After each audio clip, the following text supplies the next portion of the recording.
Today I called Tesla with 3 questions. What did I learn? Stay tuned to find out.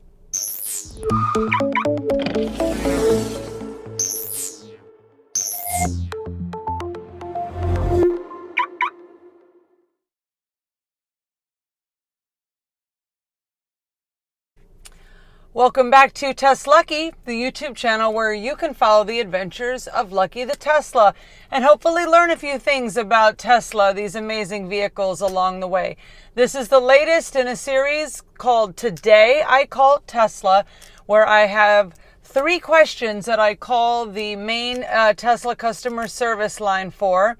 And I'm going to share the answers with you so that everybody here in the Teslucky community can get a little bit smarter about these amazing cars. So I like to wait until I have 3 really good questions. And today, the first question is relating to the MCU upgrade, the infotainment upgrade that everybody is talking about, including people in this channel in our comments on the videos. But first, as it relates to our channel, if you already love Tesla, if you're thinking about buying a Tesla, or if you're just curious about electric vehicles in general, please subscribe to our channel, Teslucky. All of our videos are Tesla related. And subscribing and clicking the bell for notifications, leaving comments, and watching our videos to the end are simple and easy ways that you can show support for a little mother-daughter Tesla channel like ours, Teslucky. Thanks for being here. Question number 1 is inspired by some comments back and forth between me and one of the regular viewers of Teslucky, hopefully a subscriber.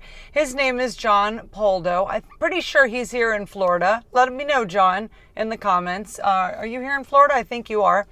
But after watching our Tesla service center video, the one where they fixed Lucky's squeaky wheel, he and I got into a conversation in the comments about the MCU and the fact that in the loaner there was this big air bubble, and he agreed that MCU would have looked awful, would have driven him crazy as well. He wrote here he was surprised that they hadn't fixed it. And what did he say here? He was talking about the recall. There was a recent recall announcement about one of the parts in the MCU, and Lucky was going to qualify for that free recall repair at some point. But John writes here, instead of the recall, Lucky may be happier with an MCU2 upgrade for only $1,500. I thought it was $2,500, but apparently they had lowered the price. And I didn't even think, until I called Tesla, that Lucky was eligible for an MCU2 upgrade. Because I was also checking on the app to see if I had any available upgrades, if by chance the MCU2 upgrade would come up there, or even potentially a hardware retrofit to give us the ability for full self-driving. John says here, I think MCU2 upgrade is unlisted, so please inquire by calling Tesla. To minimize expense of 158,000 vehicles recalled for bad chip in MCU1, Tesla is smart to offer the MCU2 upgrade at a $1,000 discount for only $1,500. This strategy reduces their recall expense. I briefly explained it on another channel and Elon thanked me. How cool is that? I told John, I hope you screenshotted that. I would have like a coffee mug made if like Elon tweeted me or commented on Teslucky. I would get a coffee mug made with, the Elon comment.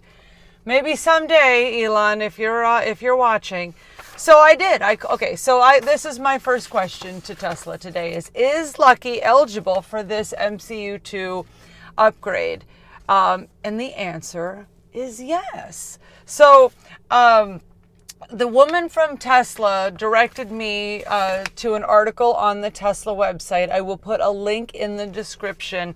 This is all about the infotainment upgrade, and it will do some pretty cool things. Carly probably going to be excited to hear. Not that we're like getting this right away, because it is $1,500. We'll get it eventually. We're not getting it in like the next 2 or 3 months, but it would give us car karaoke, and it would add to the Tesla Theater, YouTube, Netflix, and Hulu, which is really cool. It would give us dune buggy and more advanced arcade games that require different chips, different graphics capability with the MCU. And also it would, it would enhance for a faster touchscreen experience, and it would do a lot of cool things. So I was really, really excited to hear that Lucky will be eligible for this upgrade when we're, ready to invest the $1,500 on this. It's March 2018 or earlier, Model X or Model S that is eligible for this upgrade. It seems like the only downside is that you're going to lose AM, FM radio, and Sirius. I think that's kind of interesting. Casey, do you know anything about that? Why would you lose AM, FM, and Sirius by doing an upgrade?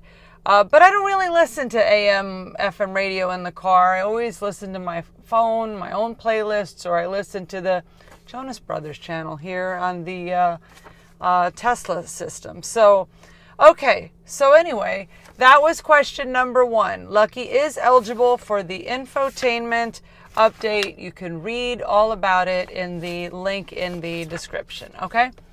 All right. So question number 2. Question number 2 starts with a shout out to my cousin Luke. I'm really, really excited for you, Luke. Luke ordered the Model Y. He's been waiting for the Y to come out. He's had his eye on Tesla for a long time. He really enjoyed driving Lucky the last time I saw him, and he has been ready to bring a Tesla baby into his life for a while. His Model Y is ordered. He was the very first person to use the TestLucky referral code. Thank you, Luke, for using our referral code. I'll put it up on the screen here for anyone else who is thinking about buying a Tesla soon. Please consider using the TestLucky referral code. Now, here's the thing. This was my question. If anyone uses the TestLucky referral code, or any other referral codes, if you've got friends offering theirs to you, the buyer gets 1,000 free supercharger miles, and so does the person with the referral code, unless they already have free supercharging for life. Then what do they get? That was my question. I needed some clarification. I looked in the loot box in the Tesla mobile app, and this is what it said verbatim. You and anyone using your referral link can each earn 1,000 miles of free supercharging with the purchase of a new Tesla car. Each car referral also gives you a chance to win a Model Y monthly or a Roadster supercar, quarterly. Owners who already have free supercharging for life get 2 chances to win. So I asked the representative of Tesla, I wanted to understand better what this means, 2 chances to win. And then it was like a monthly contest and it was a quarterly contest. Do we just get entered in like 1 month, or is it like a monthly contest that goes on for a year? Do we get to choose whether we want to be in the drawing for the Y or the Roadster? So this is how it works for anyone out there who is promoting your referral code and already has free supercharging for life. You get 2 draws each, in 1 monthly contest to win the Y, and then 1 quarterly contest to win the Roadster. So instead of 1 entry per drawing and 1,000 free supercharger miles, we're going to get 2 drawings each. So wouldn't that be really, really cool if I could announce in a future video that we won a Model Y or Tesla Roadster supercar with Luke's purchase of his white Model Y? Maybe like from this video up to the heavens and the universe. Bring us another Tesla baby in our life. That could be Carly's first car. Can you imagine Carly like driving to high school in a Tesla Roadster? supercar. Wow, would that ever make that kid's dreams come true for sure. Okay, so that was question number 2. Question number 3 was related to a story of a friend of mine in Miami. This is a true story, something that happened to her that was a little bit inconvenient and a little bit unexpected. She's a relatively new Tesla driver. I'm not going to tell you her name, but if she's watching, she knows who she is. She's going to recognize this story. She already knows I'm about to tell her story. So my friend with the Tesla Model 3 in Miami, listen to this. She was going to her tennis league and she left her purse. She was unplugging the Tesla from the charger in her garage and she accidentally drove away, leaving her purse sitting on a shelf in her garage. It had her Tesla key and her phone in it. And the car started because it was within range of both the phone and the key. But then she left and she didn't realize until she got 20 miles away that she didn't have her key or her phone with her. And therefore, she had to get a friend to drive her back home to get her purse, to get her key, to get her phone, to go back to the tennis courts where she was then able to, start her car again. So my questions to Tesla today, 2 questions relating to this. I mean, I just wanted to know how it happened, and I know how it happened. It's because the key was, close enough in range when the vehicle was started. Like, she could have driven an unlimited amount of miles and driven far, far, far, far, far away from those keys and that phone, and the car, as long as it had already been started, would keep going. So then my question to Tesla was, is there anything to do to prevent this? Any setting in the car that would prevent this from ever happening to her or any of the other viewers of Teslucky again?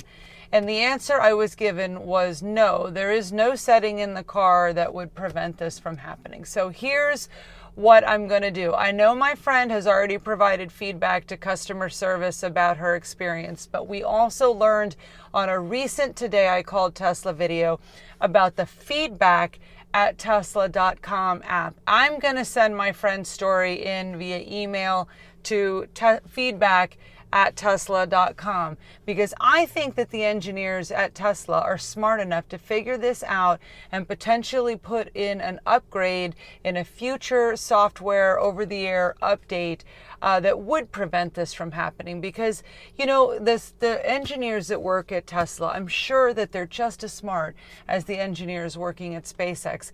And SpaceX solves really, really complicated engineering situations and things every day. So why couldn't there be something in the software update in the Teslas where if you drove let's say 1,000 feet away from your key or your phone or a mile away or whatever it is, why couldn't something come up on the MCU or the screen behind the wheel to say, hey, you just drove 1,000 yards away, 1,000 feet away, 1,000 whatever away from your key and your phone. You need to return home and get your key and get your phone. That just seems like that would be a reasonable and possible thing, and it would be a nice safety net, just a little safeguard to make sure that this type of situation doesn't happen, to any Tesla owners. It could just be a little setting on the screen. You toggle it on or off, for example, the recent software update brought us the alert in the app that we left the doors open. If it can tell us if a door or a window is open, and then we also got in the software update that you have to use a pin to open the glove box. I didn't have that feature 3 months ago. So anyway, I wanted everybody watching Teslucky to learn from this experience. It's really, really important. You don't leave your keys and your phone home and drive away in your Tesla. But also, if you have any other feedback or suggestions for Tesla based on your driving experience, you too can use the feedback at Tesla.com to get in touch with the Tesla people and share your ideas. They want to hear They want to hear from all of us. So anyway, those are the 3 questions that I asked today. I hope you found this video to be informative. If you have any questions for Tesla and you don't have time to call, leave the questions in the comments. I will collect 3 really good questions and I will call and I will make a video about it. The other thing is too, is that the hold time today, just in case you're interested, was 7 minutes and 50 seconds. It used to be like 30 minutes on hold to get Tesla on the phone, and then it dropped down to like 30 seconds. That was like beginning of the pandemic. Today it was 7 minutes and 50 seconds. Not bad. I got great answers to my questions, and I thank you for watching, and we'll see you in our next video. By the way, we hit 500 subscribers. I'm going to be starting to edit that one next. It's going to be a doozy. Stay tuned to Test Lucky.